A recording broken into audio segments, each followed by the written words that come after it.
அவுதுபில்லாஹி மினஷ் ஷைத்தானிர் ரஜீம். பிஸ்மில்லாஹிர் ரஹ்மானிர் ரஹீம்.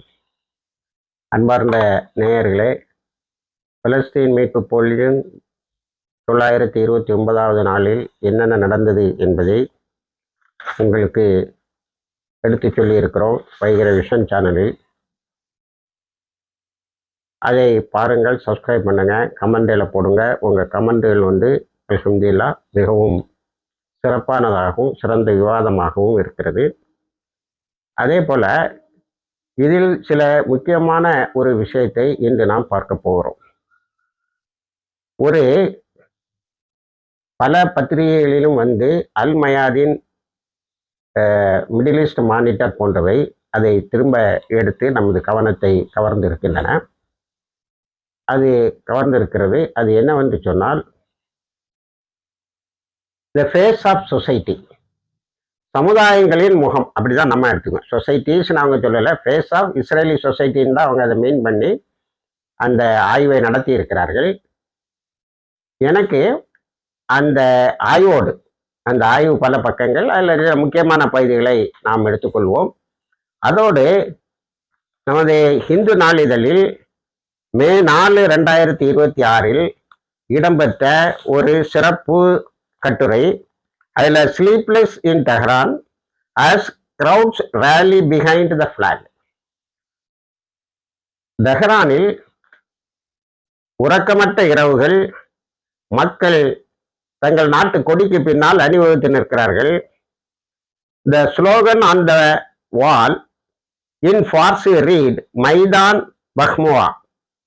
அதாவது ஐஆர்ஜிசின்னு சொல்லக்கூடிய இஸ்லாமிக் ரெவல்யூஷனரி கார்ப்ஸ், இஸ்லாமிய புரட்சி பாதுகாப்பு படை, அவர்கள் ஒரு வரவேற்பை ஒரு பெரிய மைதானுங்கிறது தெஹ்ரான்ல உள்ளது, பெரிய மைதான்ல ஒரு வரவேற்பை சொல்லுகிறார்கள். அதில் இராணுவ வீரர்களே, நீங்கள் போர்க்களத்தில் நன்றாக கவனம் செலுத்தி போர் செய்யுங்கள், நாங்கள் வீடுகளை பார்த்து கொள்கிறோம், தெருக்கள் எல்லாம் எங்களுக்கு சொந்தம்னு ஒவ்வொரு வார கடைசியிலும் அவர்கள் பெரிய அளவில் அந்த மைதான் அல் அஸ்ஸர்ங்கிற இடத்துல தெஹ்ரான்ல கூடுகிறார்கள் இரவு பொழுதுல. அது ஒரு பெரிய ஆய்வு, அதையே நாம் எடுத்துக்கொள்வோம், பார்வைக்கு எடுத்துக்கொள்வோம். இப்போ இந்த face of the society, Israeli society, அதுதான் அவங்க கொண்டு வராங்க. அது என்னவென்று சொன்னால், இஸ்ரேலுடைய மக்களுடைய மனநிலை எப்படி இருக்கிறது.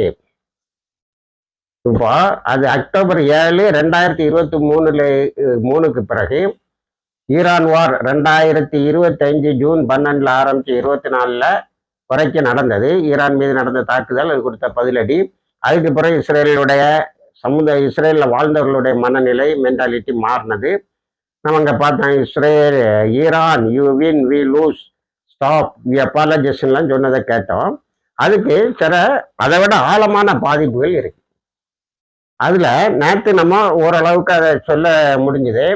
இஸ்ரேலில் உள்ள மாணவர்கள், இளைய சமுதாயத்தினர் 39.4% தற்கொலையை பற்றி சிந்தித்து கொண்டு இருக்கிறார்கள். 12 மாணவர்கள் சராசரியாக ஒவ்வொரு வாரமும் தற்கொலை செய்கிறார்கள்.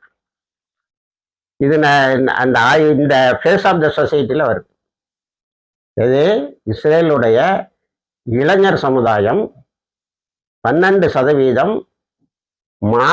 வாரந்தோறும் தற்கொலை செய்யல. கொஞ்ச நாள் அழிஞ்சே போயிரும் இப்படி போயிட்டு இருந்தா. அது முதல்ல 1/3, இப்போ 39.4%. அதுக்கு பல்வேறு காரணங்களையும் சொல்றாங்க. ஒரு நிச்சயமற்ற தன்மை, வாழ்க்கையில ஒரு நிச்சயம் இல்லை, இதுதான் நடந்துகிட்டே இருக்கு. நத்தானுக்கு அகண்ட இஸ்ரேல், அந்த இஸ்ரேல், இந்த இஸ்ரேல்னு ஊர்ல உள்ள மிசில்கள் எல்லாம் இங்க உழுது, ஊர்ல உள்ள ட்ரோன்லாம் இங்க உழுது. எதிர்காலம் பிரகாசமாக இல்லை. மாணவர்களுக்கு படிப்பாங்க, ஆராய்ச்சிகளை செய்வாங்க, வானத்தை எட்டி பிடிக்கும் சிகரங்களுக்கு போவார்கள். ஆனால் அதுக்கு எதிர்காலம் இருக்கணும்ல. நம்ம நாட்டில் அப்படி இல்லையே. மேலே வானத்தை நம்ம எட்டி பிடிக்கலான்னா அங்கிருந்து ஈரானுடைய மிசில்லாம் உழுது. இது ஒரு பெரிய விரக்தியை அங்கே ஏற்படுத்தி இருக்கிறது.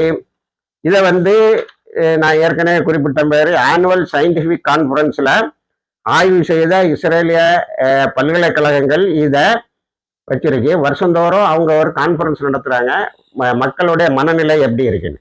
அந்த மனநிலை இஸ்ரேலில் வாழக்கூடிய மக்களுடைய மனநிலையை ஏன் கணிக்கிறார்கள் என்று சொன்னால், அவங்க ஆக்கிரமிக்கப்பட்ட இந்த பூமிகளில் பாதுகாப்பா இருக்கதா நினைக்கிறாங்களே. அது இல்லவே இல்லை. அது எந்த அளவுக்கு இல்லைன்னா, குடும்பங்கள்ல இறங்கி மாணவர்களை விட்டுருவான், குடும்பங்களுக்கு இறங்கினா அதுதான் இந்த ஃபேஸ் ஆஃப் த சொசைட்டி ஆய்வு சொல்லுது. அதை Israeli central bureau of statistics, இஸ்ரேலுடைய புள்ளி விவரத்துறை அப்படியே அதை என்டாஸ் பண்ணுது, அப்படியே அதை ஏற்றுக்கொள்கிறது. என்னன்னா, இந்த ஆர்மியில சண்டை போட்டுறாங்கல்ல ரிசர்விஸ்ட், இவங்களுக்கு சம்பளம் கொடுக்குறானா இல்லையான்னு தெரியல. அவர்கள் நீண்ட நாள் போரில் இருப்பதால், நீண்ட நாள் போர்க்களத்துல இருப்பதால் அவர்கள் இந்த குடும்பங்கள் பாதிக்கப்படுது. அது எங்களுடைய வருமானத்தை பாதிக்கிறது மட்டுமில்ல, எங்களுடைய கணவன்மார்கள் திரும்பி வருவாங்களாங்கிற ஒரு பேதளிப்பை எங்களுக்கு உண்டாக்கி எங்களில் ஒரு மென்டல் ஸ்ட்ரெஸ்ஸை, ஒரு மன அழுத்தத்தை உருவாக்குகிறது. அது எங்க குழந்தைகளையும் பாதிக்கிறது. தாயார் வளர்றா, ராத்திரி எழுந்திரிச்சு நடக்கிறா, இதெல்லாம் பார்க்கும்போது அது குழந்தைகளையும் மென்டல் ஹெல்த்தை வந்து ரொம்ப பாதிக்குது. இது எந்த அளவுக்குன்னு சொன்னா, அக்டோபர் 7 அந்த 2023 25.5% இருந்தது, 33.9% வளர்ந்திருக்கிறது. 2024 எண்டுல 25ல அது வந்து 36.5% வளர்ந்திருக்கிறது. அடுத்தது, இந்த குடும்பங்கள்ல ஒரு பெரிய வெற்றிடம் தோன்றுகிறது என்னவென்று சொன்னால், எத்தனை நாளைக்கு இப்படி போர்க்கலக்கங்களில் இருந்து கொண்டு அடுத்தவனுடைய நிலத்துலதான் நம்ம இப்ப இருக்கிறோங்கிறது சரியா போச்சு. அவர்கள் இதை விடமாட்டேன், எந்த உயிர்விலை தந்தும் எந்த அழிவுகளை நாங்கள் எதிர்கொண்டாலும் ஆக்கிரமிப்பை அகற்றியே ஆகும்னு சொல்லும் போது நம்ம எத்தனை நாளைக்கு இங்க நிரந்தரமா இருக்க முடியும்? இப்போ உங்களுக்கு பூமியில கால் பதிச்சு நடக்க முடியும்னா தான் நடக்கிறதையும் முன்னேறதையும் ஓடுறதையும் பத்தி ஆலோசிப்பான். காலே பதியலைன்னா என்ன செய்யறது? அப்போ இதுல எக்ஸாடஸ் சொல்லக்கூடிய இஸ்ரேலை விட்டு வெளியில போறது அதிகமாகுது. இதுல இன்னொரு புள்ளி விவரம் நமக்கு என்ன மாதிரி ஒரு பெரிய அதிர்ச்சியை தருகிறது என்று சொன்னால், 52% மக்கள் இஸ்ரேலுக்கு வெளியே வாழ்றாங்க பாருங்க. இஸ்ரேல இருந்து இப்ப தப்பிச்சு போனவங்களா இருக்கட்டும், அல்லது ஏற்கனவே இஸ்ரேல் குடிமக்கள் வெளியில போய் குடியிருந்தவங்களா இருந்தாலும் அவங்களுடைய மனநிலை பாதிக்கப்பட்டு இருக்கிறது. ஏன்னா, அவங்க உலக நாடுகள்ல எல்லாம் சம்பாதிச்சு இஸ்ரேல கொண்டு வந்து மாடிகளையும் கூட கோபுரங்களையும் கட்டலாம்னு இருந்தா, இப்போ அவங்க இங்க வாரதுக்கு ஆலோசிக்கிறாங்க. 10 நாளையிலேயே ஈரானுடைய மிசைல் பெரிய அளவுல ஆயிரக்கணக்கான கட்டடங்களை இடித்து விடுகிறது.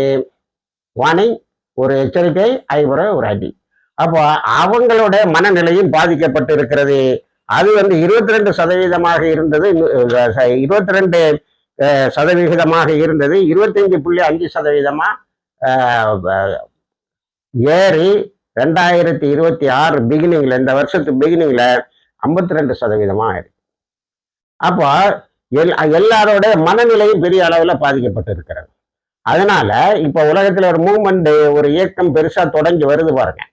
அதாவது இஸ்ரேல் நம்ம நாடல்ல, சியோனிசம் தான் இதை உருவாக்கிச்சு, சியோனிசம் நம்மளோட எதிர்காலத்தை அழித்து விட்டதுன்னு கொஞ்சம் இதா உள்ள பெண்கள் என்ன சொல்றாங்கன்னா, பெரிய பெரிய பத்திரிகையாளர்கள், சிந்தனையாளர்கள் என்ன சொல்றாங்கன்னா, நான் இஸ்ரேலை நேசிக்கிறேன், ஆனா நம்ம அடுத்தவங்க பூமியில இருக்கக்கூடாது, நம்ம பீஸ் லவ்விங் கண்ட்ரி, நம்ம வந்து இப்படி கூட்டுப்படுகொலைகளை செய்து வாழ்வதற்கு முயற்சி செய்யக்கூடாதுங்கிற மனநிலை பெரிய அளவில் வளர்ந்து வருகிறது.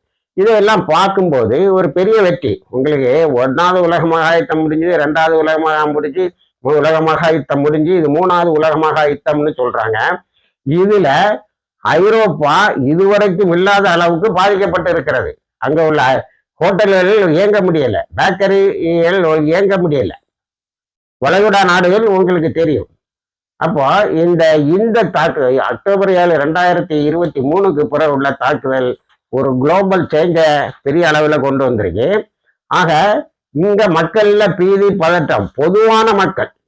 பொதுவான மக்கள் நாங்க ஸ்லீப்பிங் டோஸ் போடாம தூக்கம் வராதுன்னு சொல்லியிருக்காங்க.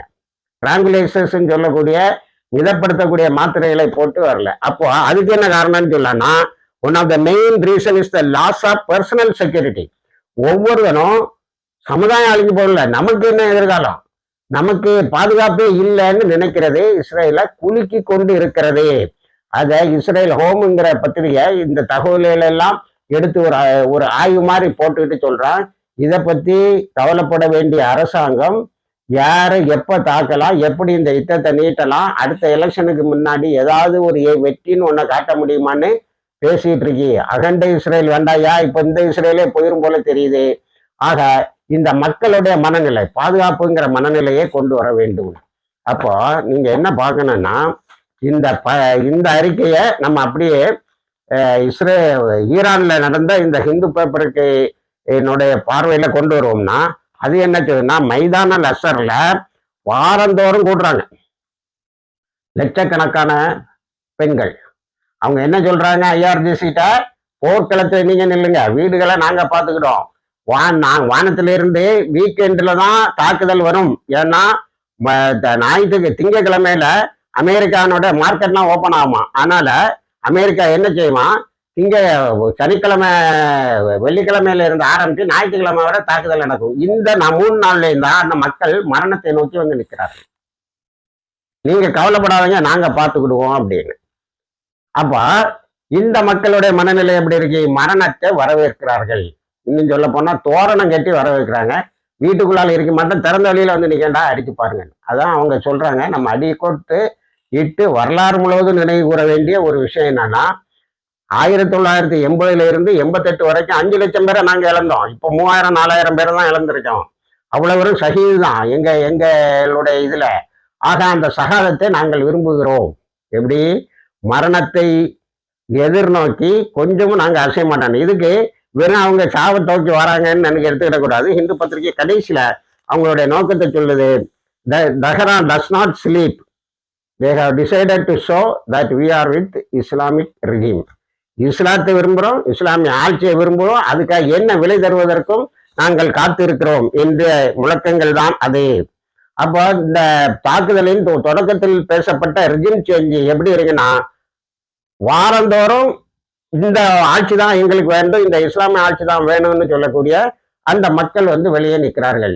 ஒரு பக்கம் இஸ்ரேல நீங்க பார்த்தா தனி பெண்கள்லாம் கதறாங்க, எங்க வீட்டுக்காரர் போனாரு வருவாரா இல்லையான்னு தெரியலன்னு. நாங்க உளர்றலையும் நாங்க கதறலையும் எங்க குழந்தைகளோட மனநிலையும் பாதிக்கப்படுகிறது. கொஞ்ச நாளா அங்க ஸ்கூல் எல்லாம் நடக்கல, அதையும் ஞாபகம் வச்சுக்கிடுங்க. 66 நாளா இப்ப ஸ்கூலும் நடக்கல, ஈரான் தாக்குதல்ல திருப்பி தாக்க தொடங்கியதுல இருந்து. அப்போ இந்த மக்களுடைய குழந்தைகளுடைய மனநிலை எப்படி இருக்கு, பெண்களுடைய மனநிலை வறுமையும் வந்துட்டு. அதாவது அந்த மாணவர்கள் சொன்னது த ஃபீலிங் ஆஃப் ஃபர்காட்டன், எங்களை மறந்து. மாணவர்கள் இல்ல, போர்க்களத்தில் நிற்பவர்கள் ஏன் சூசைடு தற்கொலை பண்ணிக்கிட்டாங்கன்னா, இது வரைக்கும் மேல இன்னைக்கு நம்ம 6வது நாள் இருக்கோம், மே 4 வரைக்கும் அவர்களில் 204 பேர் தற்கொலை பண்ணியிருக்கான். ஏன் தற்கொலை பண்ணா, we are forgotten by the government எங்களை அனுப்பிக்க தவிர எங்களை பத்தி கவலைப்படலை. இப்போ குறிப்பா காசா என்கிளேவ், இப்போ காசா என்கிளேவ் முதல்ல பஃபர் சோனுன்னா காசாவினுடைய, அதாவது போராளிகள் அக்டோபர் 7 2023 வந்து ஒரு கொஞ்சம் பிணக்கைதிகளை அழைத்து சென்றார்கள் அந்த இடம். அப்புறம் ஈரான் அடிச்ச அந்த என்கிளேவ்ல யாரும் இல்லாம எல்லா குடியிருப்புகளையும் அடிக்குது, ஹிஸ்புல்லாவும் தொடக்க காலத்தில் அடிக்குது.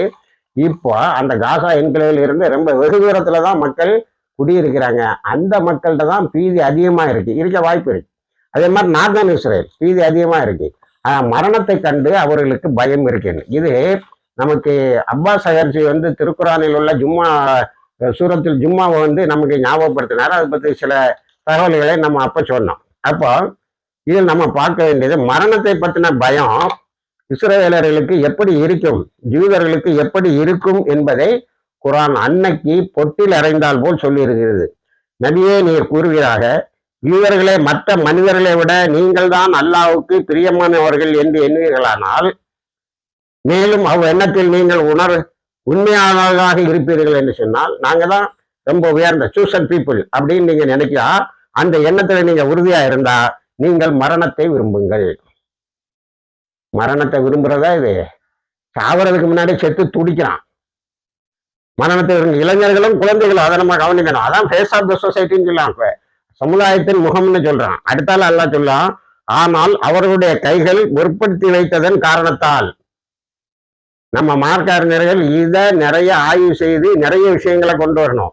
அல்லாஹ் என்ன சொல்லலாம், அவர்களுடைய கைகள் முற்படுத்தி வைத்ததன் காரணத்தால் அவர்கள் அந்த மரணத்தை ஒரு காலம் விரும்ப மாட்டார்கள்.